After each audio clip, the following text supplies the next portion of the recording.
Welcome to Sunshine Cathedral's Queer God Squad. It's Wednesday, November 12th, 2025. I am Bishop Darrell Watkins, the Senior Minister of the Sunshine Cathedral. With me today are Bishop Robert Griffin, Reverend Dr. Ann Atwell, and Reverend Kevin Tisdall. We are the Queer God Squad. Visit sunshinecathedral.org to learn more about us. Queer God Squad was created by Hotspots Happening Out to support our mission to explore the value of faith in the LGBTQ community. There's no streaming TV show like this in the entire world.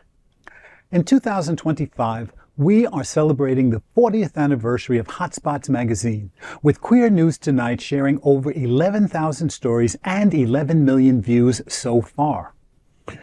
We are the largest nonprofit LGBTQ media organization in America, and we encourage you to support our mission to inform, entertain, and educate our community and allies. This is the Sunshine Cathedral perspective.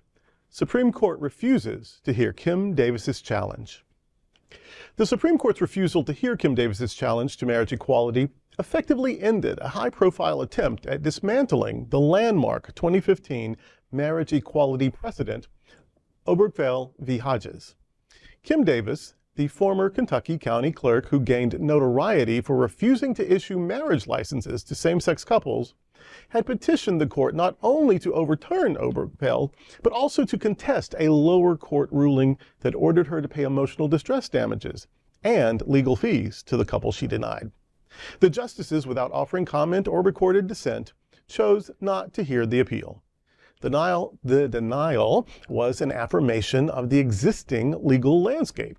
It reaffirmed the core principle that public officials acting in their mandatory official capacity cannot use personal religious objections under the First Amendment to violate the established constitutional rights of citizens. Lower courts consistently ruled that Davis was personally liable for her actions because her constitutional duty as a government employee superseded her private religious conscience in the execution of her official duties.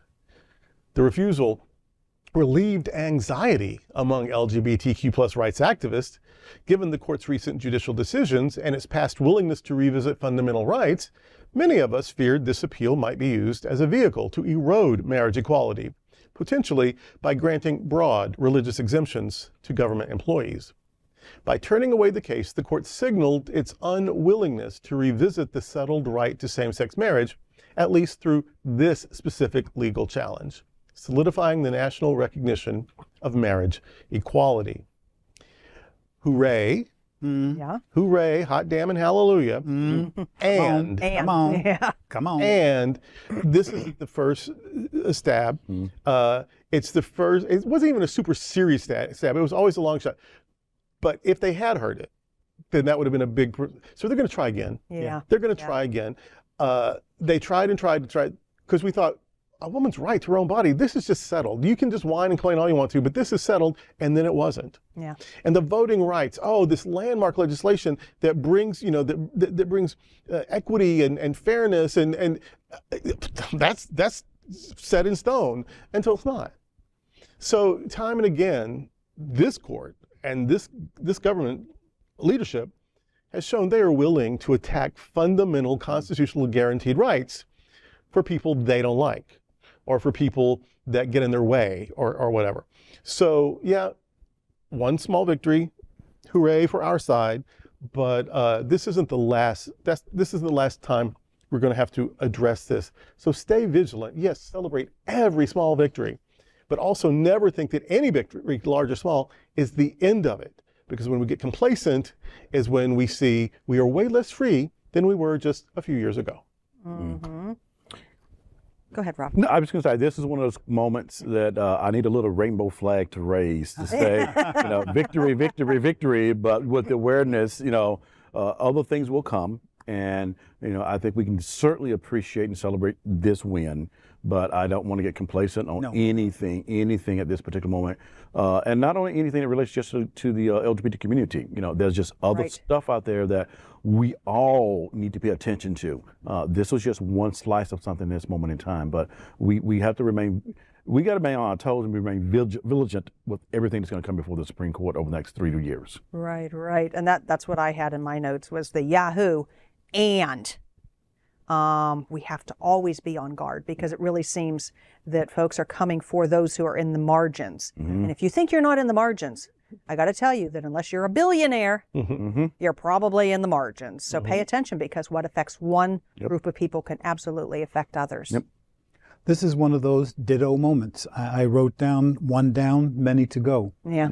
My husband and I were talking about it when it was first announced the other day.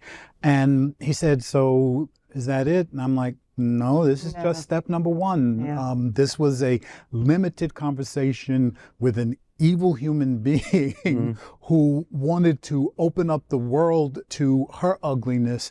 And how many marriages does this person have? Four. Bless her, Okay, bless four. her soul, because she's still looking for her soulmate. That's wonderful for her. We all anyone's got a staying in story, unhappy everyone, marriage. yeah. How dare you tell me Ding, ding, that ding. I cannot love the person that I love, and I've been doing it for 38 years. When she gets close to my 38 years, maybe I'll let her say something else. Yeah. You'll have to live to be 100. Hello. And you would lose your mind if you were in the supermarket checkout line, you have your bacon, and the Seventh-day Adventist or Muslim or Jewish checkout person said, oh, I can't sell you that. You have to go to this other Yep, line. same You would thing. lose your mind. This is that on a huger scale. Yes. And Oh my so, God, yeah, yes. yeah, this is this is Breathe. this is commentary for another show. Yeah. It's thank God for this. Yeah. Yay, and. And Yeah. thank God, and then get back to work. Because we can thank God and we can ask God, but really it's us doing most of the heavy lifting. Yeah. So thank God and then get right back to work. I love Yep. that. And that is today with the Queer God Squad. Before we go, I want to invite you to check out our Performing Arts series. Here is a taste of what is coming up in December at the Sunshine Cathedral Center for the Performing Arts. On December 6th, the Sunshine Cathedral Music Ministry presents its annual holiday concert. It's free, and it's a wonderful way to kick off the holiday season. Tell your friends about it and save the date, December 6th at 7 p.m. at Sunshine Cathedral. The very next night, December 7th, brings Matthew Darren's annual Holiday Fantasia. Always amazing, and this year it will again be co-hosted by Varla Jean Merman. Then on Friday, December 12th, the Gay Men's Chorus of South Florida will be performing. And the very next night, December 13th, the Girls Choir of South Florida will be giving their holiday concert. And the night after that, December 14th, it will be the Broward Women's Chorale's turn to bring holiday joy in music. On Friday, December 19th, we'll be charmed by Treble in Paradise. Their concert is titled Treble and Tidings, an a cappella holiday. And on Saturday, December the 20th, Anthony Nuzade will be performing with a community choir. In addition to these amazing performances, all of which offer an add-on Cathedral Pub experience for purchase, allow me to invite you to Sunshine Cathedral's Christmas Eve services at 7 p.m. or 9 p.m., December 24th. Please like and share this episode on your social media and look for Sunshine Cathedral on Facebook or Instagram. You can also like our individual pages on Facebook. Remember to visit sunshinecathedral.org frequently. There you will find Bishop Talk, where Bishop Durrell and I interview queer religious leaders, activists, and scholars. Thank you for joining the Queer God Squad today. We are here daily at 3 p.m. to have some fun and to discuss what our LGBTQ community is talking about.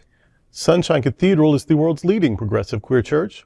Progressive, queer, and God are words that naturally should go together. Remember that we are all in this together, and also remember that you are God's miracle, not God's mistake. Until next time, we are the Queer God Squad. Goodbye.